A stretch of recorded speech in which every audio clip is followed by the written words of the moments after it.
Did the Creeper build his truck out of many different vehicles? Like the Creeper, is his truck made up of different parts? Is it as big as it looks on screen? Is the truck something you would see coming?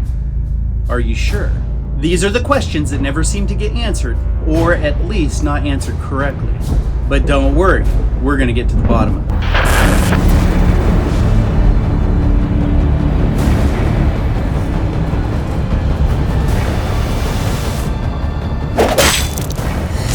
What is it about the Creeper's truck that makes it so dangerous? How large is the truck? Would it really fill an entire rear window? Does the truck bleed? There are so many mysteries surrounding the Creeper's rusted and hideous sidekick. Are you ready? Today we're going to examine 5 frightful facts about the Creeper's truck that you're probably unaware of.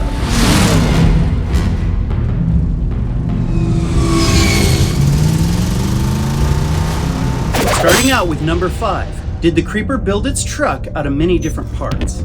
Originally, the script indicated that the Creeper built its truck out of many old vehicles and parts.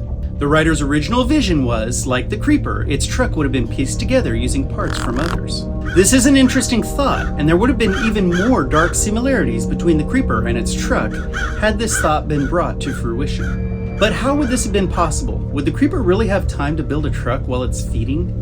And how would it get various parts from multiple vehicles and piece them together? Would they fit? The script didn't account for all the difficulties that this thought would present. The Creeper has a system for regenerating used body parts.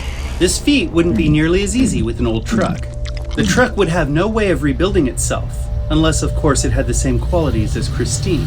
This means it would become an artistic endeavor done by the Creeper. When would the Creeper find time to build its truck, and would it happen at the beginning of its feeding cycle? Remember, at this point, the Creeper was thought to be dormant for 23 years at a time, making it almost impossible to put together a truck and feed during its 23 days out.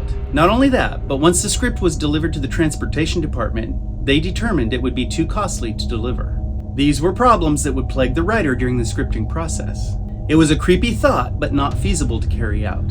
Even though this idea was thrown out, we do find a remnants of it in the first film.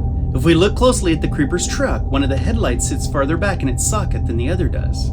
There are also multiple brackets on the Creeper's truck that serve no purpose. The thought of the Creeper creating his truck also carried through with the design of the front and rear bumpers. They were intentionally meant to look homemade and rough. Unfortunately, the fabrication work on the truck was so good, it became unlikely that it would have been constructed in a cave. The front bumper is symmetrical and really a beautiful work of art, and the rear box is so convincing that people believe it was actually factory built. Most fans are convinced that the truck came from a coach builder and was originally used as an armored car or maybe an old military ambulance of some kind, when in fact it was actually custom fabricated by a shop in Florida for the Jeepers franchise.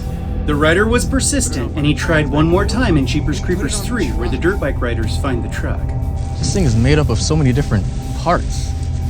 It's like a freaking Frankenstein truck. One of them remarks that it looks like it was made from a lot of different parts, when this just simply isn't the case. Man, I say we get the hell out of here. Wait, break the windows first? Hell yes we do. We gotta kill Frankenstein's truck, right? Dibs on the windshield. Number 4. The Creeper's truck is huge. Not really. The Jeepers Creepers truck is a big truck, but not as large as it appears on screen.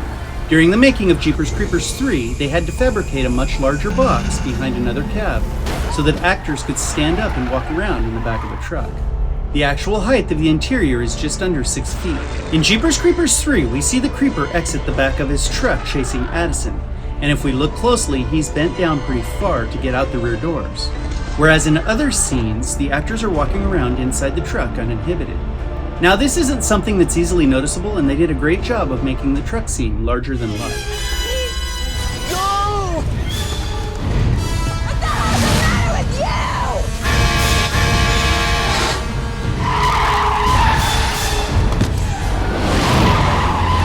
you? Number 3. What is that on the door?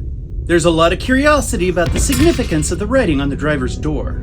There were 3 trucks custom built for Jeepers Creepers in 2001. The director and the director of photography found the first truck sitting in a wrecking yard in Central Florida. There were 3 trucks custom made for Jeepers Creepers in 2001. Before that 1941 Chevrolet COE became the Creepers truck, it was being used in Central Florida as a flatbed by someone named Ralph Cordero. His name appears on the driver's door with other weight limitations and load capacities. In the early days of trucking, this information was required to be printed on the driver's door, so that when the truck found itself at a roadside scale, it could quickly be identified as being compliant with regard to weight. So the writing on the door of the Creeper's truck is actually the writing from the previous owner and his business. And even though he doesn't know it, he's famous. Kinda.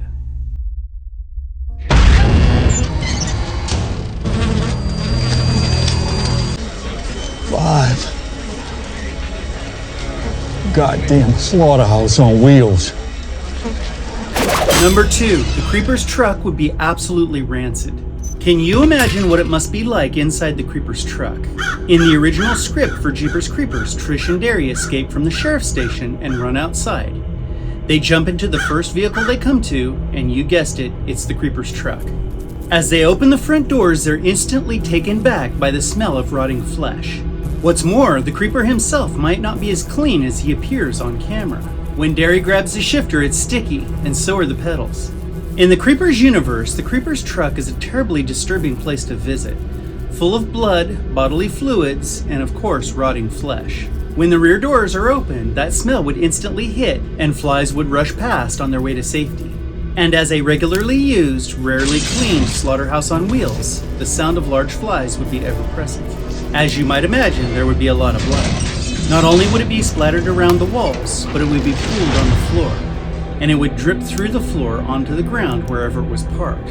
Essentially, the truck itself would regularly bleed onto the ground below it. Turns out you're a twin.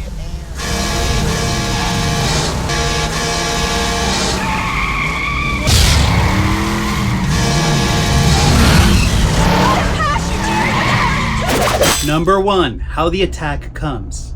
Creeper truck attacks come in unexpected ways. It doesn't follow the rules. Have you ever wondered what it would be like driving in the country at night in the middle of nowhere being attacked by the Creeper's truck?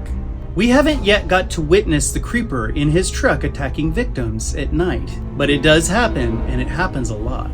Imagine routinely glancing at your rearview mirror and finding nothing there. You hear the sound of a motor approaching, yet you can't find the source. There's nothing there. Then out of the blackness behind you, that horrible horn screeches out in the darkness, and out of nowhere, something comes up against the back of your car. As you apply the brakes, in the red glow of the taillights behind you, there is something large swaying back and forth. But how is this possible? The sound of the engine has become deafening, and the headlights blast on right behind you, very bright, ready for another. The engine roars, and the truck slams into the back of your car, this time causing a near loss of control. Just as your fear peaks, the headlights behind you are cut, and you're in blackness once again. The sound of the motor roars, and the truck races around you into your own headlights, and you read the license plate be eating you. The truck bursts away from the scene without lights and quickly fades from your headlights. Can you imagine that? The Jeepers Creepers truck is navigated by a supernatural killer with supernatural powers. The Creeper is able to do unexpected things with its truck. It doesn't need headlights to navigate the countryside. It doesn't follow laws or drive safely. The Creeper's truck is a vicious weapon that could appear in your rearview mirror at any time. Keep your eyes open, and maybe more importantly, listen for a nasty motor growing closer, or that monstrous horn screaming in the night. But unfortunately, once you hear it, it's already too late.